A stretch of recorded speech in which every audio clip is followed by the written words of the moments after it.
Hey, what is up, guys? It's Giltspire here, and welcome back to Champions of the Fog.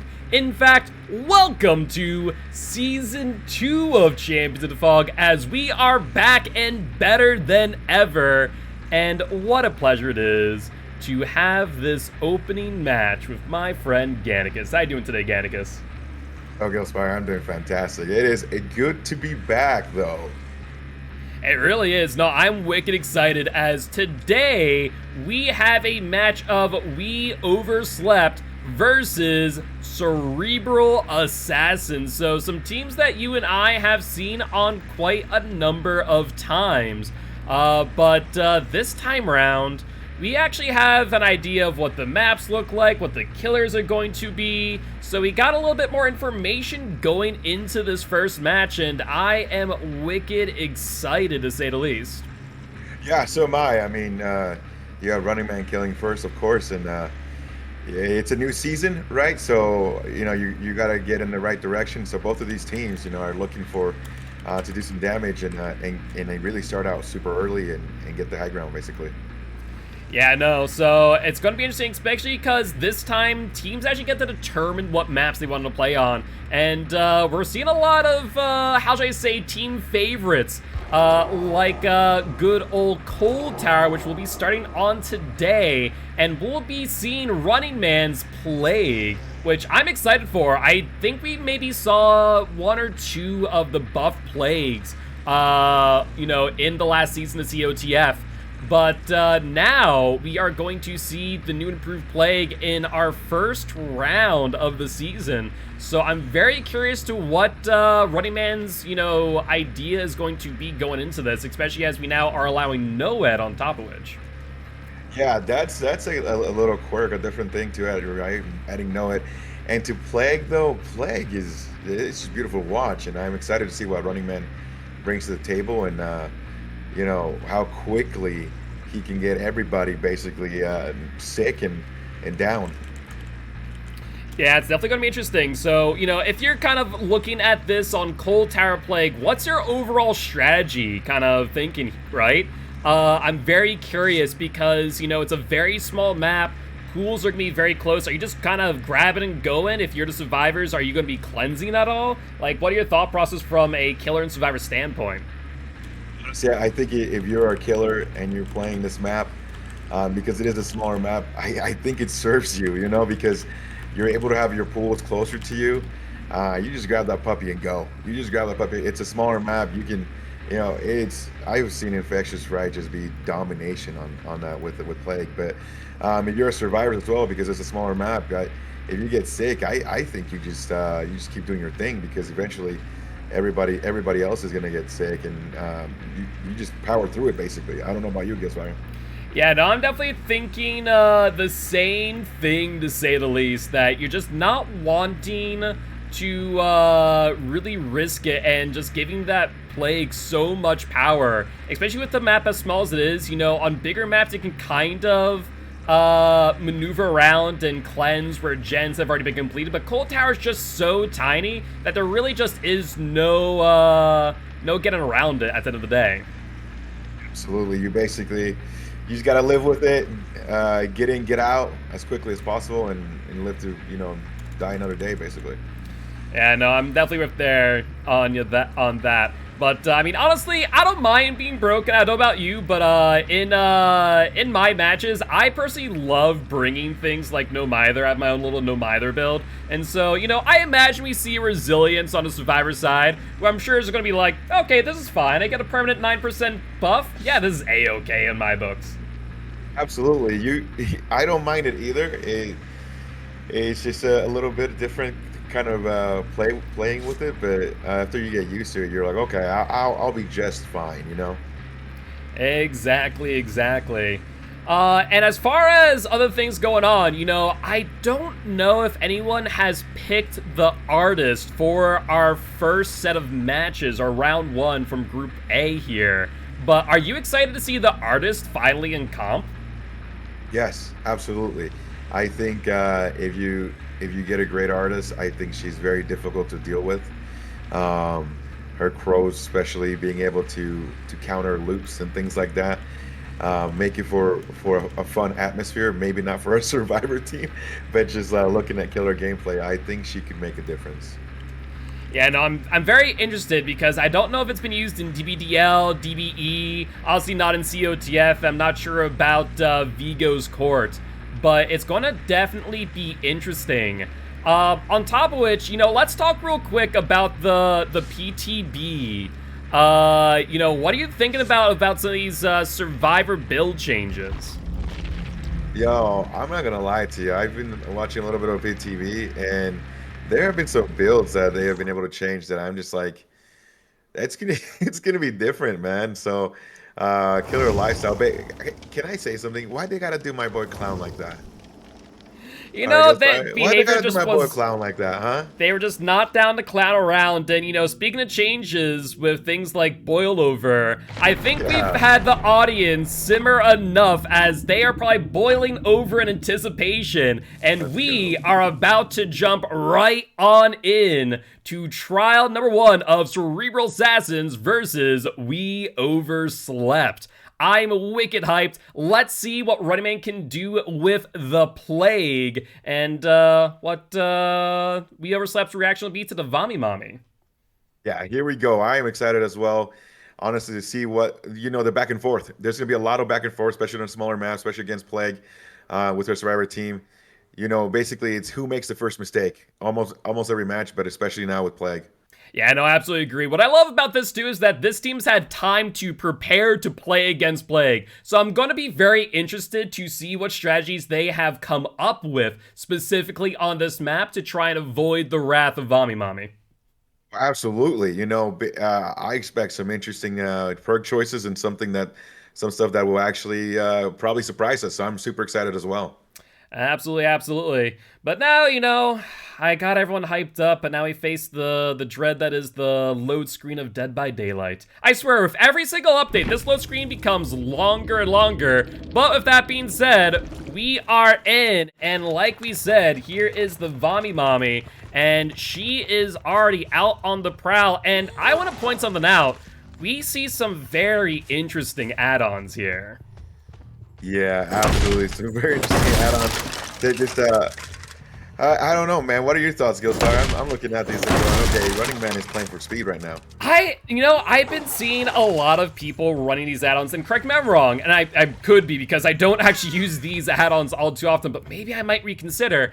These add-ons extend the duration of the vomit on objects, correct? I think upwards of like 60 seconds in the instance that you're running both of them, both the brown and the purple. Right, and that's the thing about it is the fact of the matter is when Running Man can do that in a smaller map like this, that's why he brought him, is because now he knows that it's gonna last longer, and now he can just do what he just did right there and know where the survivors are at longer. Yeah, I mean, and you already see, especially with that buff 2 plague, where you're getting infected that much quicker by staying on infected objects. We see the ace already broken and ready to get down. Same thing goes for the Kate, but however, it looks like Running Man is actually going to stay in chase with the Feng Min and try and get her injured while they still have their Corrupt Purge up. Absolutely. Now, this is a little strat because you saw Running Man at the beginning kind of puke on those gens, so he knows where they're at if they're still doing that gen. He already knows. So he went after somebody that wasn't infected. Good play. And now let's see if he can get this down. Yeah, that'll be the question of the day, and Feng Min is running this loop rather tight, making good use of this pallet, and Running Man is going to be forced to break it as we do hear that first gen pop off. And we'll have to see whether or not the Claude and the Ace will pop off another. And Feng Min with a beautiful, beautiful dead hard right there. That was very beautiful. Wow, that just extended this chase a lot longer. Yeah, so long that it might result in this Corrupt Purge actually fizzling out. But we do see the down right on just time. in the nick of time. Yeah, I was worried about that too, with Gil about that. And he got it right at the end. Yeah, so now the question is going to be, you know, if an instance these survivors are split on gens, whether or not they're going to be able to, you know, really do much here, or if they're going to be able to get these gens off before the play is going to be able to pressure them off of the gens. But now, it looks so like... sorry, go ahead. I was going to say, it looks like they're going to be proxying this hook. Well, yeah, I mean, you have the top gen, and then you have 2 gens over here. Like, Running Man doesn't really have to do much except, you know, stay right here and kind of bait to see what happens. Yeah, I mean, that's actually a really good point. Though I'm surprised that they actually haven't vomited on the Feng Min. I think that would have been my first reaction. Like, okay, now I can just vomit on her, get her sick, and kind of move on from there. But looks like they're going to pressure to the next stage. I do want to note, with Season 2, we have, you know, mixed up the point system a little bit to where progressions are the same as hooks, and you're actually more incentivized to go for first hooks on survivors than you were before. Oh, no. Yeah, that's an oh no moment right there, my no. friend. I mean, what else are you going to say when you see the ace get grabbed off that hook? And I think the Feng Min will go to second phase, in fact. Oh, my goodness. And you saw Kate, who's hurt right now, a little bit in the distance right there, trying to bait, probably because Claudette is somewhere around here as well. Yeah, and I do want to note, if we're kind of taking a look around, we do see that gen in white back there. That would be indicative of a deadlock. So very interesting to see that in play, as, you know, it's a very contentious issue within the DVD comp community of whether or not deadlock would be a good option. I also want to mention Feng Min's struggle bar. It has not moved in a while. Oh, you know what that tells us, right? I wonder what our favorite perks of all time. Indeed, kinship it is, and that's actually a huge, huge disadvantage to Running Man. Feng Min would have been far dead by now, but she is still up and at him with the entire team here trying to desperately get her off of the hook. Yeah, this is a rough battle right here because once again, this is exactly... I mean, this is like for like almost, and now Running Man can do exactly what he did and bait Claudette to come and save. He's got 2 people down right now. There we go. There's the puke that we needed. You know what, though? And this shows how often I use these add-ons. Chat's telling me that you actually can't vomit on people with them. And that would make a lot of sense to why Running Man hasn't done so, and why when they vomit on cages now, nothing happened. You know, this is a tough situation for our Survivor team because, I mean, they're handling it really well, though. You have one person doing jams, the Claudette around, but now you have a slug and you have this person who's about to die. Rough spot to be in. Yeah, I mean, at the end of the day, in this situation, it's going to give them the ability to, you know, make a choice, as there's only 1 gen remaining. They see the most progressed gen with Deadlock to either A, just sit here on the hook and know A, kinship's gone, B, that they had a 1 out of 4 chance of a BT being removed, and, you know, could force a scenario with the possibility of either no-ed or, you know, things like no way out being potentially in play. As I don't know about you, I have not spotted what other perks this plague has.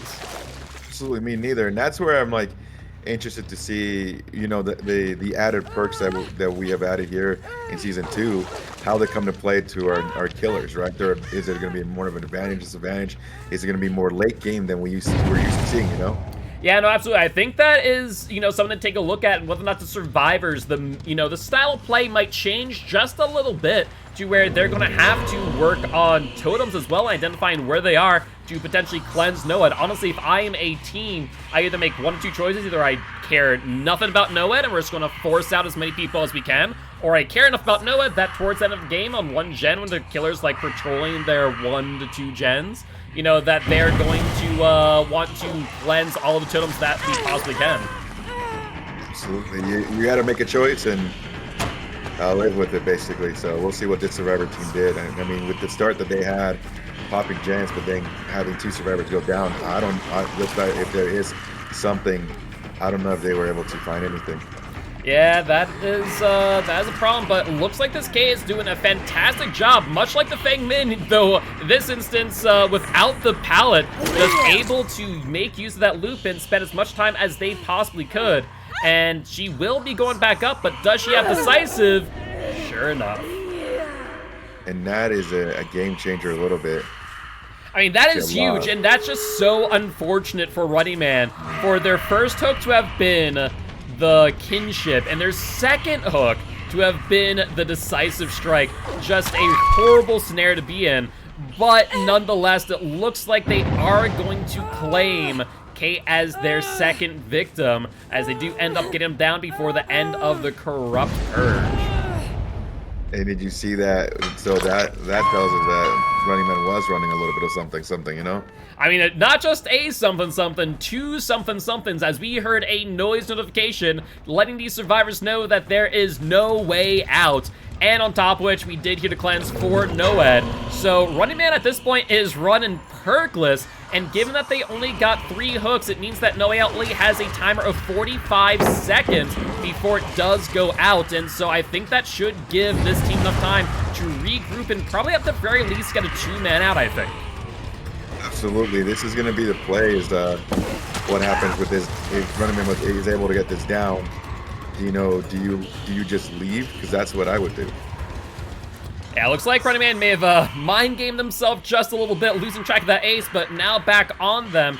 And with about another half of their power up and available, I think there's no way for this ace to really get out of this scenario unless they're just somehow able to spend the next 30 seconds in chase, but ace just don't got that type of distance, it don't seem. No, especially with the puke of Plague, that's a rough spot to be in. Yeah, no doubt. But with that being said, it looks like that fail will result in a 7-8 hook game.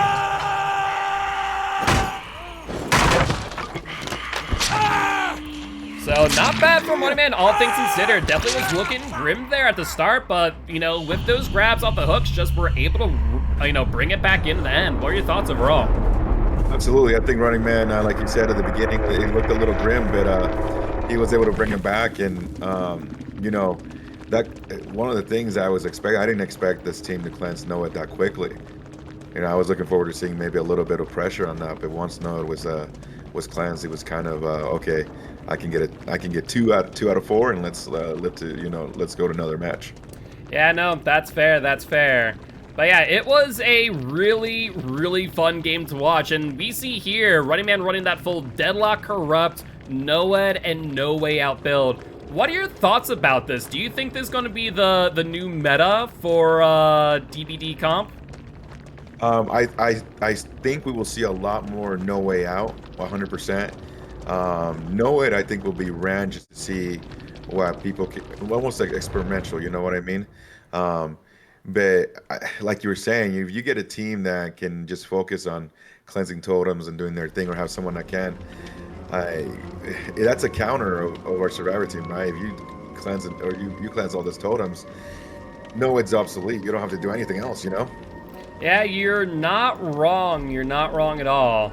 But with that being said, it would appear that we are currently at 16 to 14 for these teams. Though actually, no, I have to remember that our scorecard is on a bit of a minute delay. So they are calculating as we go. So it does appear that we got how many hooks that game? 8, right? So Looks like we might be missing one hook on this scorecard, I got a feeling.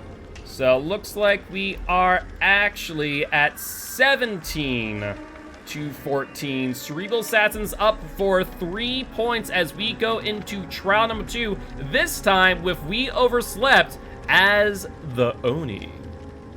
Ooh, this is gonna be a lot of fun. I love some Oni gameplay, Giltspire. I don't know about you. Yeah, Oni is a lot of fun. No ifs, ands, or buts about that.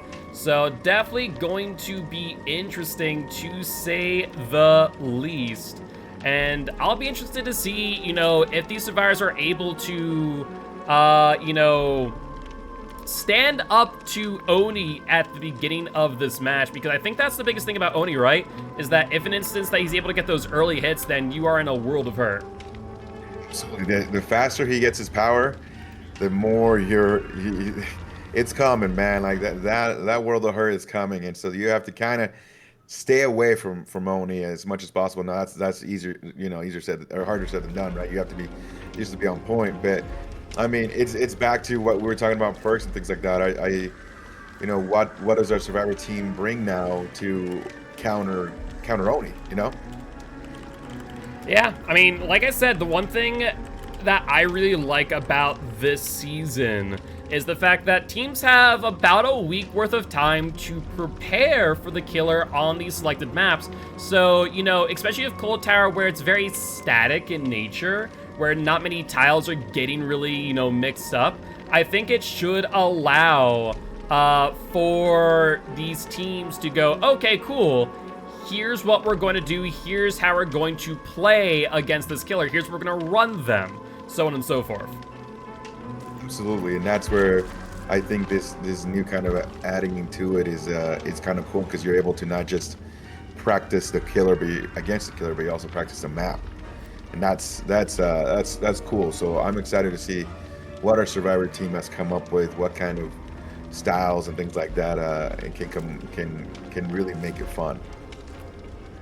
Yeah, no, I would tend to agree. So as we kind of have a little bit of time between this first trial and the second one, as we are getting the lobby set up, I do want to hear your thoughts on the PTB, some of the major changes that they've done. I think the biggest one from my perspective, honestly, is the changes made to Deadlock. I think the Deadlock change is kind of nutty. Yeah, I'm with you on that. There's a lot of perks, but I think you're 100% right on it. The change to Deadlock, I feel like more killers will use Deadlock now after PTB. Oh man, what type of build would you use with Deadlock after it gets released though? I mean, I'm thinking something nasty like Corrupt, Scourge Hook, Pop, and Deadlock. Not Deadlock. Deadman Switch. Why am I saying Deadlock? Deadlock. I mean, Deadlock's nasty, but Deadman Switch. There you go. Yeah. So a Deadman Switch with Corrupt, and you said Pop. Pop and Scourge Hook, Pain Resonance. The reason being is the way that it works now is whenever anyone gets hooked, it results in when someone jumps off the gen, it's repressed for 45 seconds. And because of that, Scourge Hook, Pain Resonance causes survivors to scream if they're on the gen. Hence, they no longer can work on the most progressed gen for 45 seconds, and it will then be regressing after it is no longer locked down, giving you the ability to then pop whatever gen they might be working on at that point in time. Yeah, that's pretty dirty, dude. I hope I never see you. I get the feeling you might see it quite often after it goes live, but I'd be surprised if it doesn't get tweaked ever so slightly. Yeah, that's the thing about the PTV. I fully expect as well that there's going to be some of these perks they're trying out that might get a little bit of a tweak before they're released. So have your fun in PTV at least. Exactly. So it's going to be very interesting. And then honestly, some light nerfs here and there for all killers who got nerfed, Clown and Twins. Though I am actually happy about the Pinky Finger nerf. I was actually talking about that the other day when I played against the Clown and Pinky Finger. Like, they nerfed Eerie Head. I'm surprised they didn't really look at you know, pinky finger at all on Clown, and then they're like, oh yeah, hold on, we got you. I'm like, okay. Yeah. Now it's yeah. I'm interested to see. I mean, it doesn't do much to like clown builds that I'm running or anything like that, but it is just leave him alone, please. That's all I ask. Well, sorry to say, but we'll have to wait and see what they end up wanting to do. But it'll definitely be interesting. I'm wondering if maybe they might be looking at Clown again as they kind of did before and going, okay, you know, we could probably, you know, continue to update Clown in some way, shape, or form, because Clown definitely saw improvement with his initial buff, but then didn't really, you know, get too much, right? So I was like, some initial improvement, but then, like, I feel like everyone just went, oh yeah, it's the same Clown. Yeah, I mean, that was basically, if you're a Survivor main, you kind of just did your own thing against Clown before and after his, well, you know, so-called buff. So like you were saying, there wasn't a lot of things that made you scared or change where you're like, oh, I'm going to start playing Clown now, you know? Yeah, that is fair. But, you know, very curious to see what comes of additional killer or survivor buffs and nerfs, right? Because I think the next killer that we're going to see some tuning to is going to be the Legion, if I'm not mistaken. That would be cool. I will be excited to see what they do with Legion, because that's, yeah, now you have my attention, to be honest with you. Yeah, I mean, that is fair. I am quite excited. But with that being said, I think we are ready to go for trial number 2 of We Overslept versus Triple Assassins. This time with We Overslept on Cold Tower with the Oni.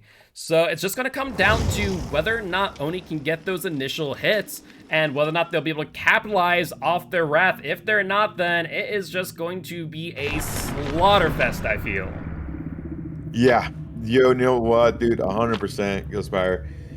I feel like I said, I'm kind of excited. I'm excited to see both our Survivors teams, what perks they bring, and our Oni to see, you know, are we doing it? I mean, that's early game. You have to have early game with Oni. You know what I mean? So it's gonna be a good chess match. Yeah, no, it's definitely going to be very interesting. I think it's going to also come down to if Cold Tower has very limited number of resources, how efficiently survivors use them, right? Where I think that if they use all those pallets at the beginning of the match, then they're going to find themselves in a world of hurt. But we'll have to wait and see as we do see the Oni, and we are going to see them on the prowl over by the shack. And here we go, man.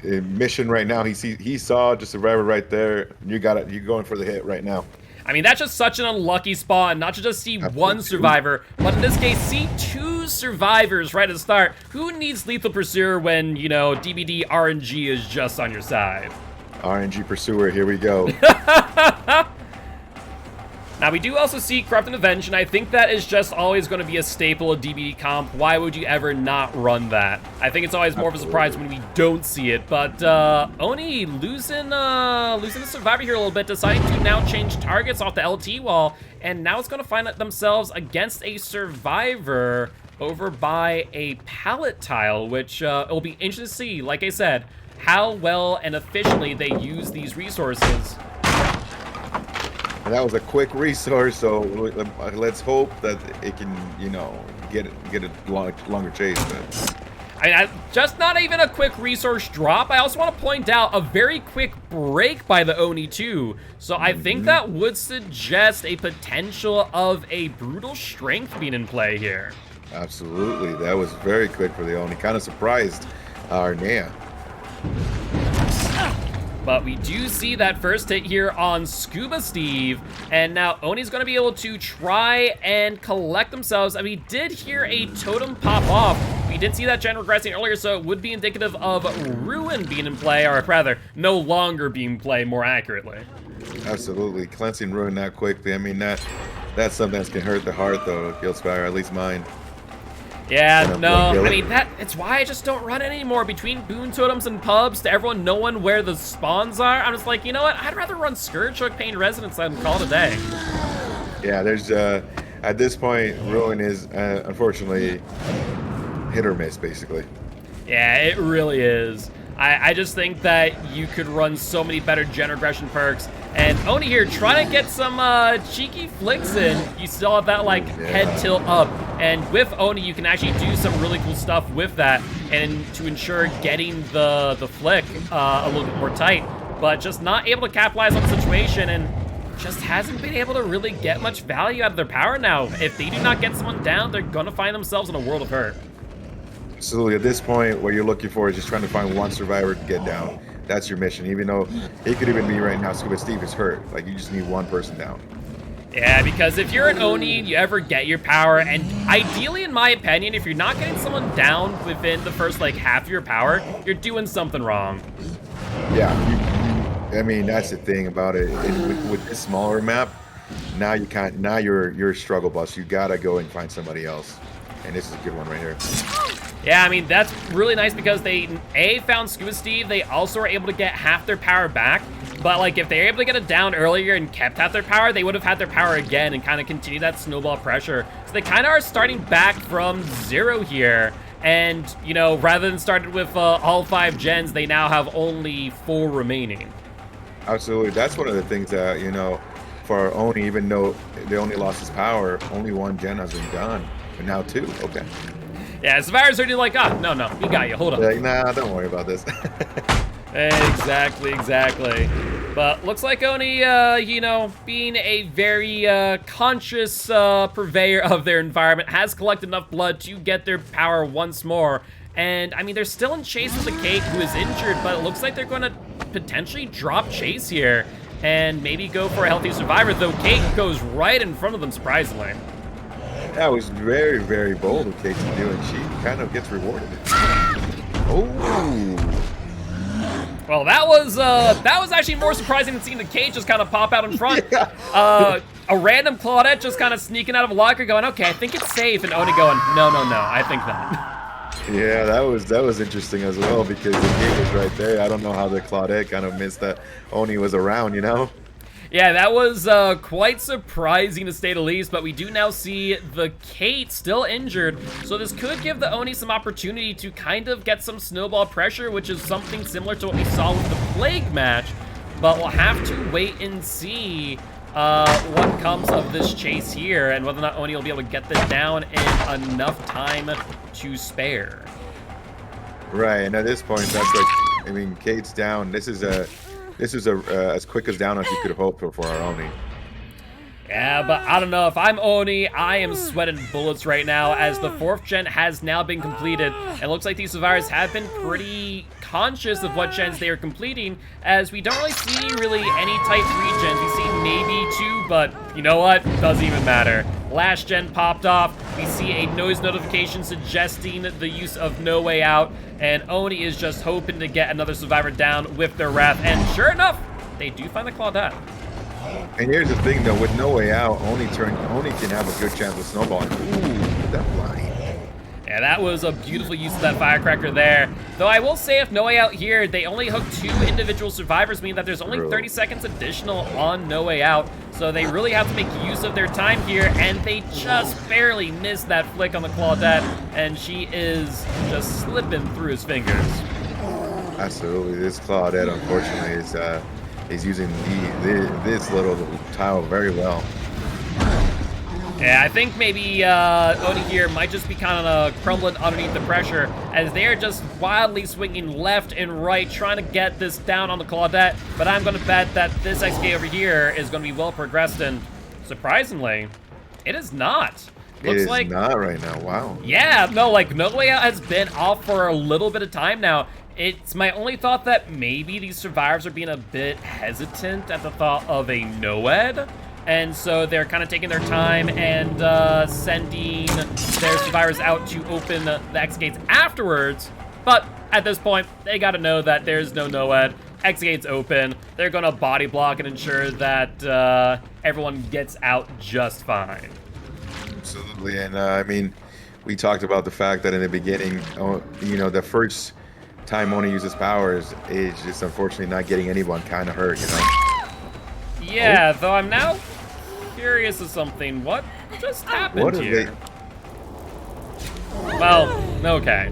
Maybe just a little bit of a cheeky PM. I don't know. Either that or just a genuine misplay by the survivors where, you know, they thought they were close enough to the execute, and that could have gone really bad really quick if they were not careful. Gonna go with them not knowing where they were.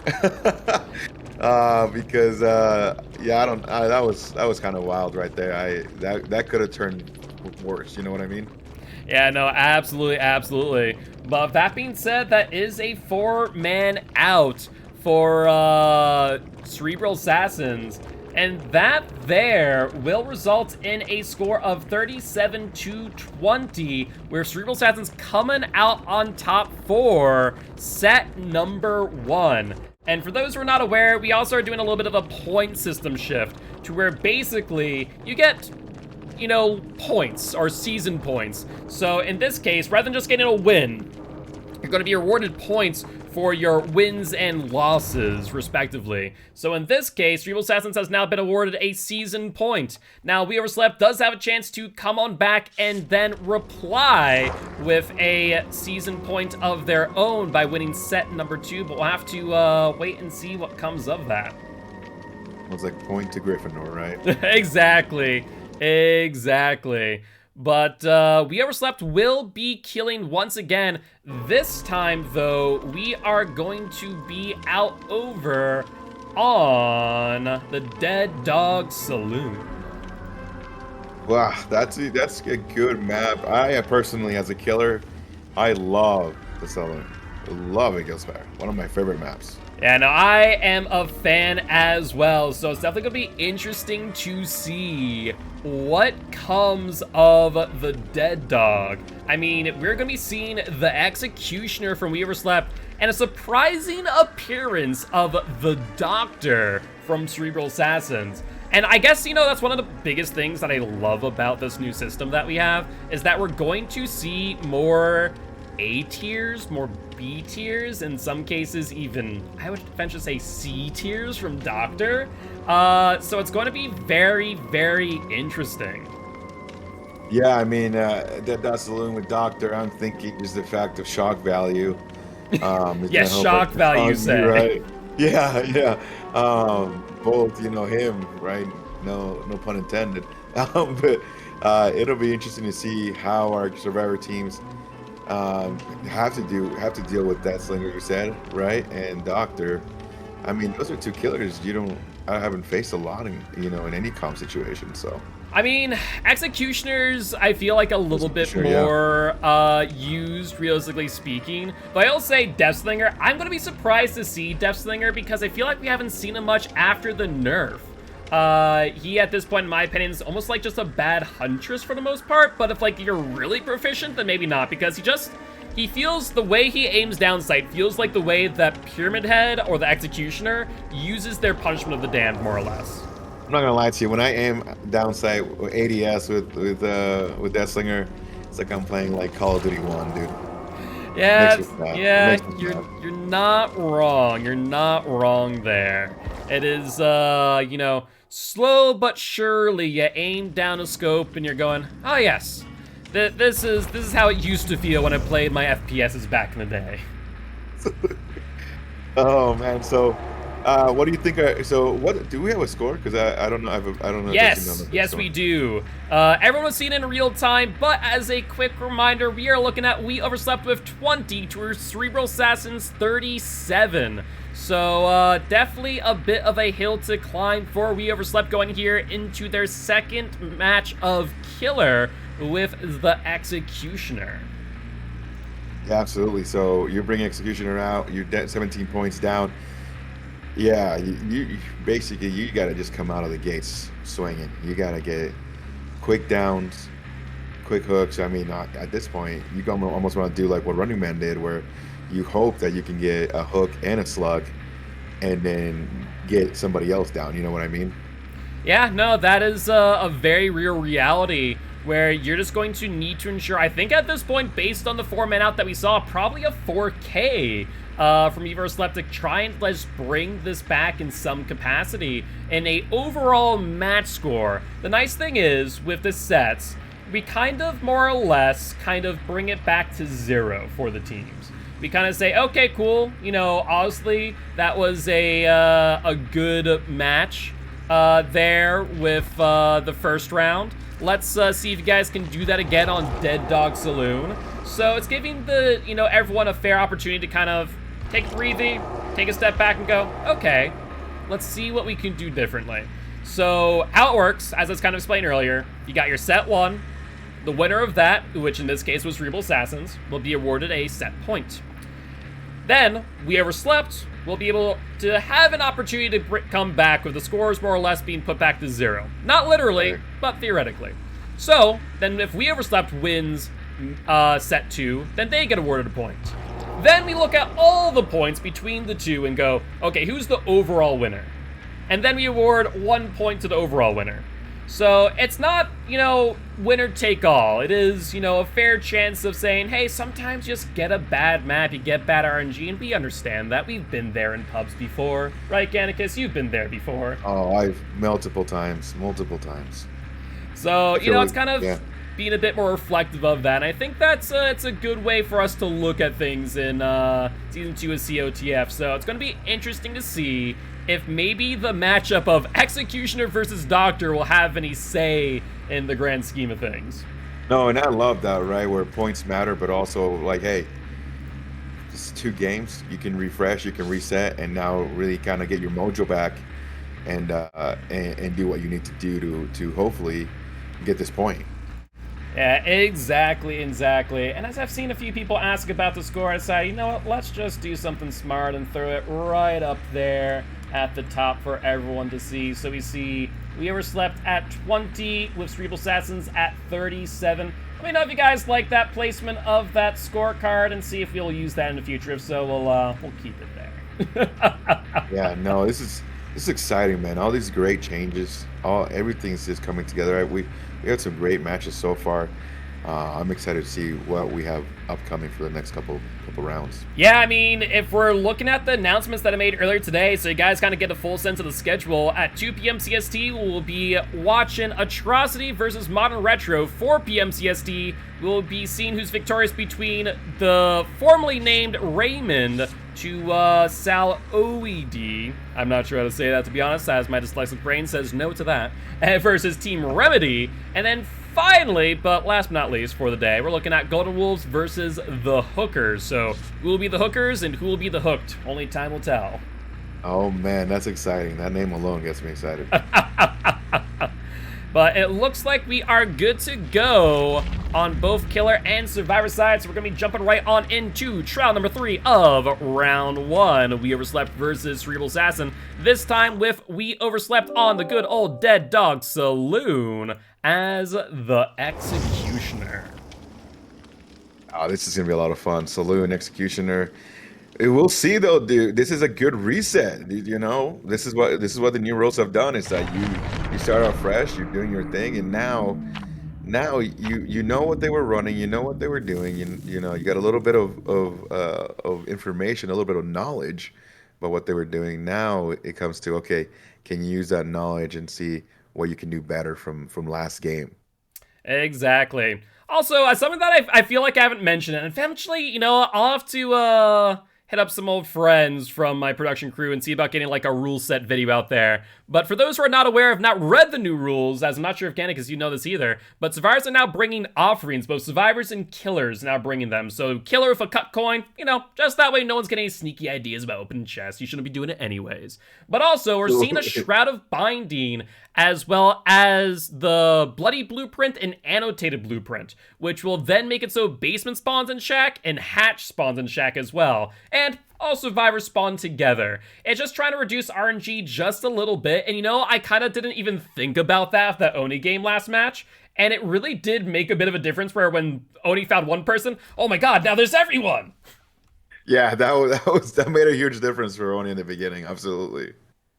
Yeah, so it definitely, it's going to be interesting to see how that plays into the rest of the season. But here we are, and we got Gigglehammer coming on in as the Executioner. Sorry, that's a Claudette, that's a Kate, that's a Nia, finally a Steve, and here is the good man himself, the judge, the jury, the Executioner. Here we go, man. He saw something going on over there. He's going straight for it. Yeah, survivors are deciding, you know, come follow me, come to the saloon. You and I will get a sarsaparilla. I don't know the sarsaparillas right now, but oh, there's a gen popping or not being done. Yeah, so it's going to be interesting to see here. We already saw, you know, some very quick chases. And then we see two survivors. We saw one there on that gen and the Claudette. Looks like Claudette will be trying to drag the Executioner a little bit further away. And we'll have to wait and see if this chase will be short at all. We see that Pal come down and a fantastic stun by the Claudette. Absolutely fantastic stun right there. That was awesome. Yeah, now, see, these are the type of survivors that I fear when I play Executioner, the ones that are going to be patient enough to kind of bait me out. Like, I'm trying to bait them out, they're trying to bait me out, and they just get that value, as we see of Claudette going right into the POV of the Executioner, and Executioner going, wait, who are you, freaking Houdini? Yep, that's the Claudette does best, though. Yeah, I mean, you're not wrong. They are known for being a wily one, to say the least, but we do now see the Kate jumping off that gen, and sure enough, it looks like we do see Ruin popping off again. I'm still so surprised to see this much Ruin in Season 2, as like I said, it's just, I can't in good faith use Hex Totems anymore. Absolutely. Now, if you know Season 2, now that we have Know It, do you feel like we're going to see more totems being cleansed? I mean, I think it's like completely hit or miss, right? As we do hear Ruin pop off. I think at the end of the day, it's going to be either you're cleansing all of the totems, or you're just going, know what? I'm not cleansing any of the totems. And you're just going to try and pop off those gens as these survivors are right now, as we do hear that first gen pop off. Absolutely. One down. Nice chase out right now by Arcade. She's kind of taking him away from where the gens are, and you know that's what you can do in the saloon. Yeah, I know, doing a fantastic, fantastic job. And Kate just trying to keep her distance, but not able to do so entirely, as we'll see the first down of this trial. Yeah, very important down for, oh, wait.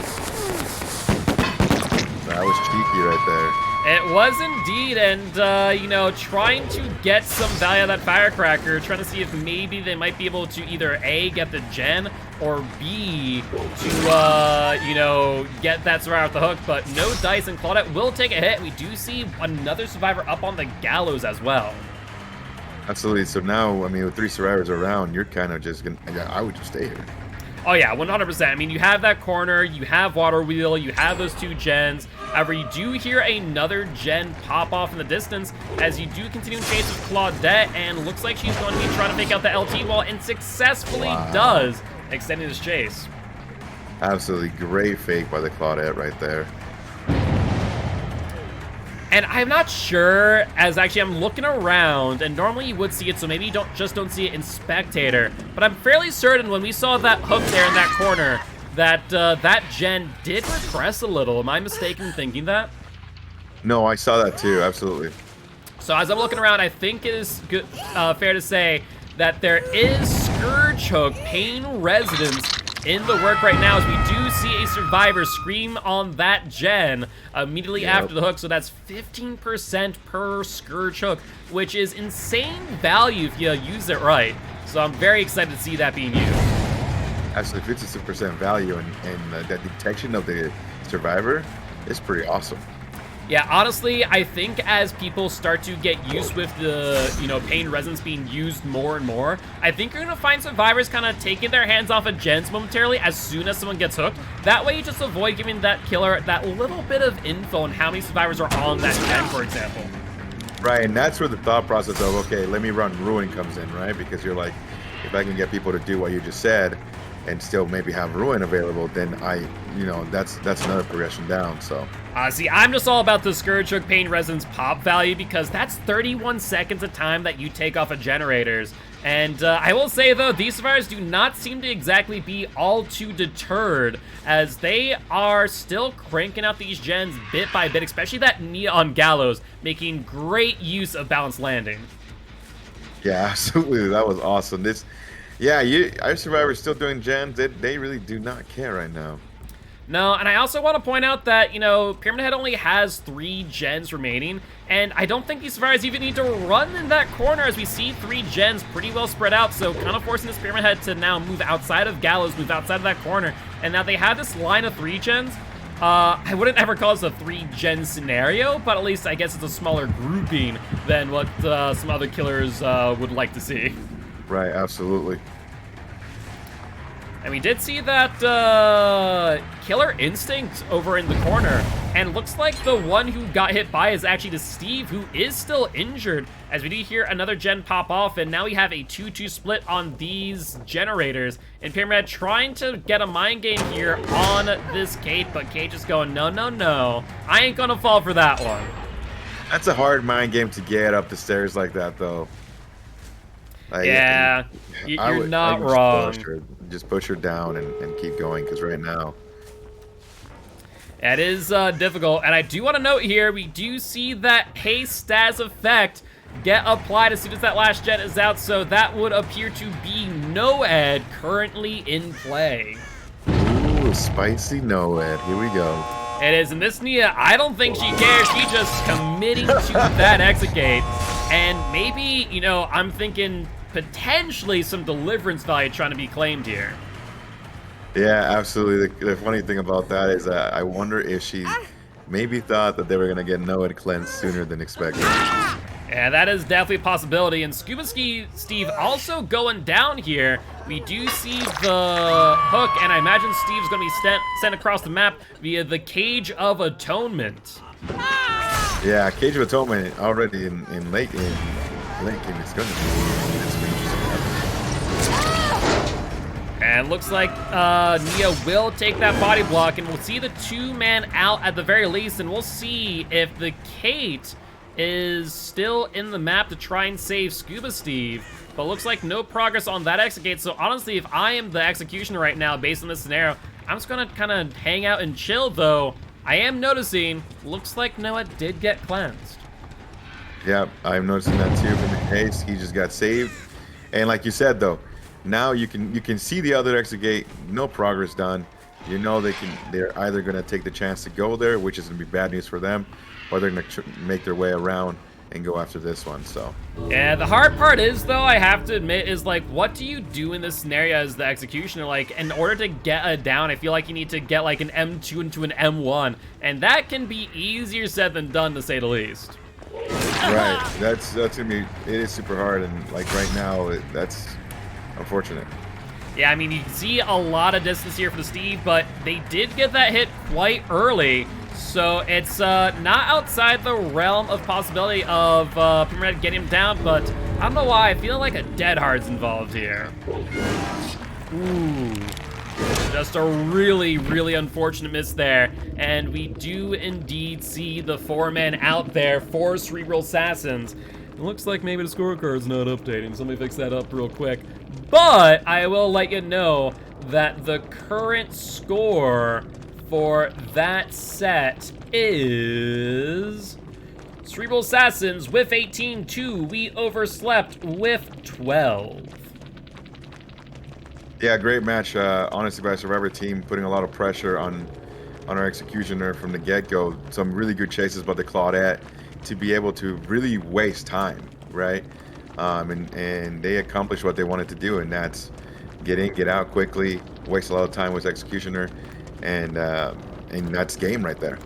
Yeah, so, like we said, it's definitely not over for We Overslept. They still have the opportunity, now being on the Survivor side, to try and bring it back, but it's definitely going to be a bit of an uphill climb, so we'll have to wait and see, and, what ends up happening here.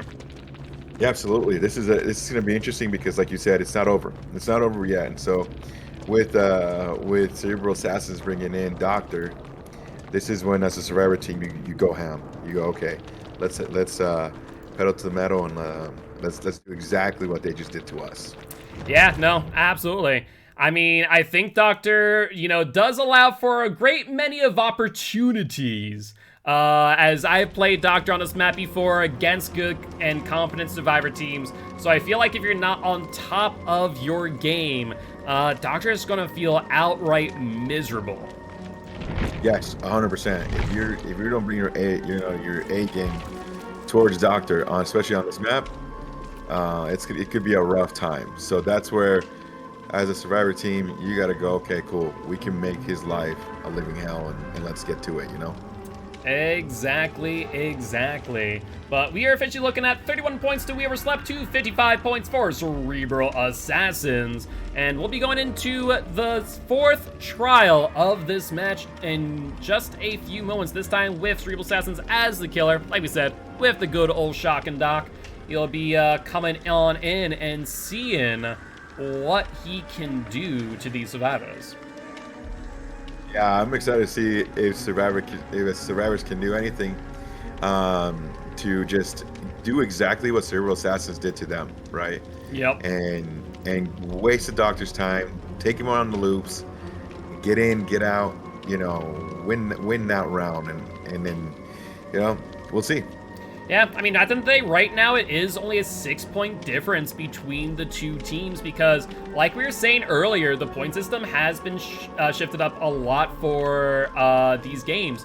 So, though the overall score is a bit daunting, I don't think we're going to see We Overslept claim the overall match point. I think they still have a chance to come back for set number 2, as if they're able to simply get 4 hooks on each survivor, or actually 1 hook on each survivor, and then some additional hooks on top of which, it would then throw the game back in their favor for set 2 because you get 3 points on first hook, 2 points on second, and 1 point on one. Kind of incentivizing you to go for multiple survivors rather than just, focusing down one, telling them out, so on and so forth. Absolutely. And that's where, I mean, they have to have a game like that, and then it swings. So we'll see what happens, though. Indeed. But looks like we are all good on the killer build, and we're getting confirmation on survivors right now. And looks like we are all set and ready to go for trial number 4. So I'm very excited to see what these survivors can do and avoiding. I guess what they'll have to do is they'll have to get like less than 4 hooks. Less than 4 hooks across each survivor. Hey, let's do it. There's a shot. So, like they say, telling me there's a chance. Let's get to it. Indeed. And chat's asking if you're getting excited for the hookers later today. 1000%. How did they know? Who cannot be excited? Who cannot be excited for hookers later, except for Twitch Automod, who's like, hookers? That's not allowed. You're not allowed to be a hooker. Hopefully we get 12, right? Yeah, exactly. 12 hookers. Poor Automod working overtime right now. Exactly. I feel like Automod doesn't like DVD sometimes. Yeah, it do be that way. It do. So, I know that as we have a very short amount of time here, I just want to get your quick thought. The Ring, March, thoughts. What's your quick thoughts real quick? I'm super excited. Super excited to see what they do because, you're not going off the movie, you're actually going off of like the OG, what she's meant to be. I'm excited to see what they do. I have no clue. But man, I can't wait. I cannot wait until they release something besides a little water station over there. So yeah, it's gonna be interesting. Not to mention that I don't know if there's like a new item coming out or what, but like DVD Leaks has been like scraping together some stuff. But one real quick thing, Haddonfield rework. Ooh, that's gonna be awesome. That's exciting, dude. I'm not gonna lie to you. I am wicked excited for that, and I'm hoping that it comes with some much needed TLC to the shape of evil himself, Mr. Michael Myers. Oh, can you imagine with the rework if Michael Myers is a rework as well? Oh, that would be brilliant. That would be yes, it would. Please make him better on his own map, please. Yeah, it would be great to say the least. You know, those survivors may not want to think about it. Maybe they might also tweak some survivor perks from that chapter. We never know. Oh no, oh no, don't think DS right now. No, I'm thinking of Soul Survivor, my friend. Because that is the worst perk in the game. Yeah. I mean, wow, that'll be interesting.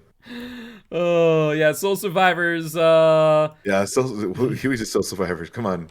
Yeah, I don't know, you know, a perk that gets stronger the more survivors that are dead. I don't know if that works out too well. You know that I have never run Survivor because of that, because I'm like, okay, so my friends have to die. Yay. Yeah, exactly. But here we see Running Man with the dock, and he has brought his own shocking stick. And we do see, once again, a corrupt intervention here. So, you know, the good old corrupt doing its work, kind of blocking up that saloon, and Running Man doing some home remodeling, which is all too common on the dead dog. Absolutely, you gotta get a little feng shui going, you know? Exactly, you know, Doctor's like, okay, maybe an operating table here, an operating table there, or replace the bar with a surgical theater, will be good. Yeah, I think Doctor actually probably has a budget for that as well, so. Exactly. And we do hear Survivor in a locker? That's okay. All I heard was that quick little pop out, and Feng Min trying to hide here, but to no avail, and looks like she will get hit at the pallet, and Doctor will be more than glad to take that health state and the pallet too. Absolutely, dropping the pallet at 5. Sometimes you got to do it, but for our killer's probably smiling right now, going perfect. Exactly, and surprisingly enough, they are gonna drop Chase here and go up to Nia, who will get hit, and looks like now we will be pursuing Chase. The Doctor maybe losing sight of our Nias, and now just going, you know what? I don't, and I can say this because the survivors would know by now, I don't have thanatophobia, but I want every survivor to be deleted. I think that would be nice. The good part is if you lose somebody and you find somebody, it's almost, you're like, okay, I'm okay. Exactly. The worst thing is losing somebody and not having anyone to chase, you know? Yeah, I mean, that was one of the things for sure. And Doc getting some good shock value here, blocking up the Ace, but Claudette coming in for a very nice body block, but Ace being caught out in the middle of no man's land. So he is in a troubling spot, to say the least. Absolutely, but a lot of patience for my Ace. Oh yeah, absolutely. Being very patient, trying to see if Doctor's trying to mind game him into that vault, trying to see if maybe he might shock him out, but looks like Ace will go down, and that there will be the first hook of trial number 4. Yeah, but this is where now Doctor getting this hook is very important, because now you know the score, you know what you need to do, and so it's kind of free reign right now. Yeah, it looks like Running Man just gonna kind of do a little bit of a dance, show that he's willing to wait out this hook, and especially with this gen just sitting here regressing at 0.3% per second since no pop was in play. Just showing he's like, okay, I'm so excited.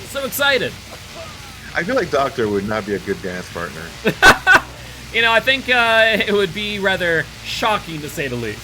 Oh, nice. That was a good one. But yeah, I don't know, man. His moves, I don't know. I wouldn't want to dance with him. That's fair. Yeah, it looks like Running Man's going to pretty much use the same strategy as they did prior for Trial 1, actually. And it's kind of sitting this out here. Hopefully he's not as unlucky to once again find Kinship, as that really did turn things around for We Overslept. Can you imagine if Kinship was played again? That would be awesome. I mean, it would just be horrible luck on Running Man. I would suggest not trying to play the lottery. Yeah, at that point, please don't. But so far, it's looking like it's ticking down. So unless A, no survivors nearby, or maybe they're just kind of, venturing out, trying to work on gens. So I'd be surprised that we haven't seen a gen pop off yet, right? Yeah, I'm surprised too. I mean, we had one, and someone was healing over there. The Claudette was healing, so I wonder if it's only the Nea doing a gen, but still, I'm very surprised that nothing has gone off. Yeah, no gens, maybe doing some totems, but we do see a Nia sneaking on in, and Doc is going to try and shock out, but not able to get it done in time, and Ace will get away with a slap in the back from BT. Absolutely, a little bit too much dancing. Yeah, I knew what he was trying to do there with the detonation delay, trying to do a shock lock. I think that honestly, though, the survivors may have misused their time, though. Like, good use of the time for Doctor, where they're able to get someone to second stage. But the survivors just kind of dragging along and not really doing much. Absolutely. I mean, we finally got a gen done, which is great. But right now, Running Man almost in the same situation with two injured survivors. It's got about 3 about to be. Claudette doesn't be careful. Yeah, once again, Claudette coming in for that body block. As a reminder, no Medal of Man this season, so body block, though cute, might not always work out the way you want to, as we do see the Nia drop down on the ground. Absolutely. Now, once again, he's in the same position now. Same hook. Yeah. Does he go for the same strategy?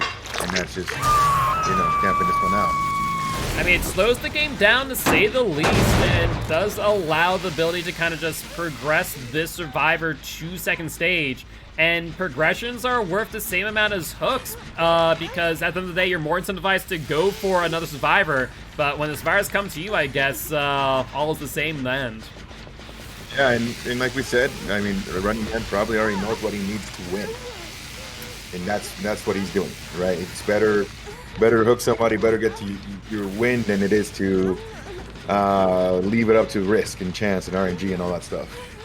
Yeah, I would tend to agree with you. I think if we saw maybe a larger score from We Are Slep's Executioner last match, maybe Running Man wouldn't be able to get away with this play style, as we saw from, obviously, trial number 1, where, it had its ups and had its downs. But in this situation, I think that Running Man just knows, cool, we just need to secure, 4, 5 hook states. I think we can make that work. Absolutely, like you were saying, if it wasn't for how they played before with the survivors, he wouldn't be able to do this at all. Exactly. And now we wait and see, once again, do they get lucky or unlucky on the Kindred? But so far, that timer is ticking on down. So I am doubtful, to say the least. And now, we just see whether or not this virus used this time wisely, as we do see the ace of all people. Of all the people who should be here, the ace should be long, far away. Boy, is the ace here. I was like, oh, no, ace, get going, leave. Yeah, I don't know what's going on, but we'll see if they can get the down. Now I know exactly what's going on. We do see that shock lock, and Ace doing a fantastic job of getting on in between, getting right behind that shock, and being able to get the unhook. So the shock lock strategy did not work out all too well, and looks like they will try and go for the Nia. Absolutely, great strat, right? Take her out of the aim. Yeah, and unless she has Decisive Strike, it does look like that will be the first death. And we do see Baseman right here, as another gen will pop off. And I think at the end of the day, unfortunately, it looks like this set win is slowly but surely slipping through the fingers of We Overslept. Yeah, unfortunately, that's exactly what the Steel Assassins needed to win, and they kind of came into this game knowing that strat, so they're gonna go, okay, well, that's what we need to win. If we can get another kill, cool, but we don't need anything else.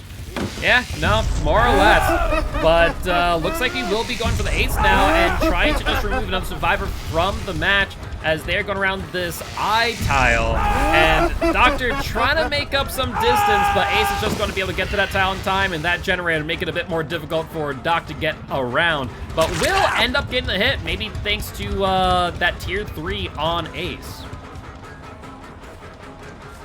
Yeah, and that's the thing, is if he gets Ace down, this turns, I mean, it's all, honestly, right now it's just all bonus for Running Man, Yeah, you're not wrong there. And Claudette, once again, just, I guess, being the dedicated body blocker. I'm trying to think, what she has available to her to get the most value out of that. But, I mean, to be fair, she's been healed for the majority of the match, so they're doing something right in that regard.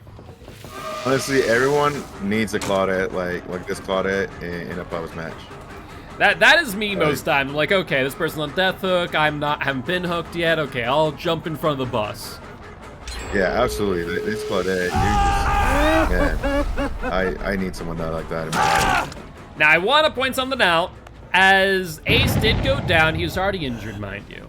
But I want to point out, Running Man did have Noed, which is no longer active. So maybe I was right in saying earlier that what these survivors ended up doing is while they're on the hook, just go, you know, grab some totems, right? Absolutely, you're 100% spot on the fact that we saw our survivors do some totems, and that's I think that's gonna be something that we see a lot of. Is like you were saying, hey, let's not just do one totem, we're gonna do them all, you know. Yeah, I think one of the big things that I've also seen a lot of teams strategize is do all but like one or two, and like at the end just do a quick check of, okay, you know, this totem's not lit, this totem's not lit, okay, they don't have Noed. Oh, hey, these totems are lit. Okay, they have Noed. Right, absolutely. That makes a lot of sense too.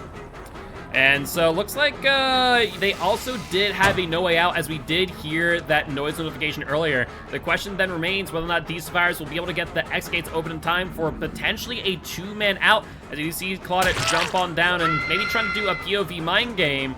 We do see the exit gate in the distance, and if an instance the Figment's able to get here for a body block, they'll at the very least get the two-man out, which I guess is actually the same results as we saw in trial number 1 with this strategy from Running Man. Yep, both times now we've seen that. It gives you a nice, comfortable 2K. Exactly, so, you know, definitely not bad results, not fantastic either, but that there will be the end of the trial, and subsequently, the end of the match as well, resulting in 48 points from We vs. Left and 67 points from Cerebral Assassins. Yeah, give it out to both teams. Excellent job and a lot of fun. It's going to be interesting how killers use No Way Out. Now that we've seen it in every of our games, right? Yeah, Was pretty there much. a game without one? I think every one of our games so far you've seen No Way Out. I like it. You know, if you are kind of working the point system, which is you want to hook everyone one time, I think No Way Out definitely makes a lot of sense. And then the question is whether or not Noed will be up as well, along with No Way Out. And sometimes it is, sometimes it ain't. And it'll be interesting to see how teams continue to adapt to Season 2's rules. Absolutely. But I'm looking forward to it. with that being said, that there, my friend, will end our first match of Season 2. Gannicus, what are your overall thoughts based on what you saw today? Like I was saying, I'm super excited to a couple things, right? Knowing who the killer is, that's going to create a lot of cool different builds, I believe, and a lot of different strategies that we're going to see our survivors teams really kind of hone down and study the killer, basically. Being able to bring offerings is going to be a game changer as well. Noed now, No Way Out, the artist. There's a lot of cool stuff that we're going to see this season.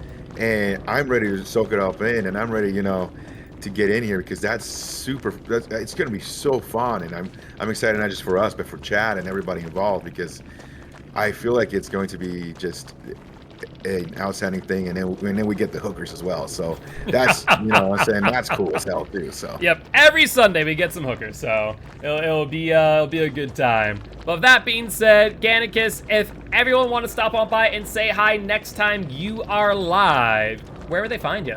yeah, Gannicus 0_0. I stream Monday through Friday, Dead by Daylight main.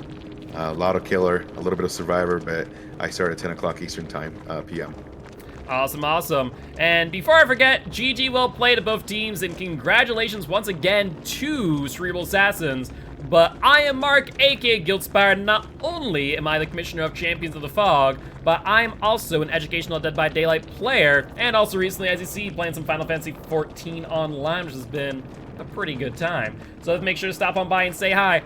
But we will be back at 2 p.m. CST, and we are going to be seeing, let's see, I said it earlier, but now I've already forgotten. We are going to be seeing Atrocity versus Modern Retro. So be there, and we'll see you then.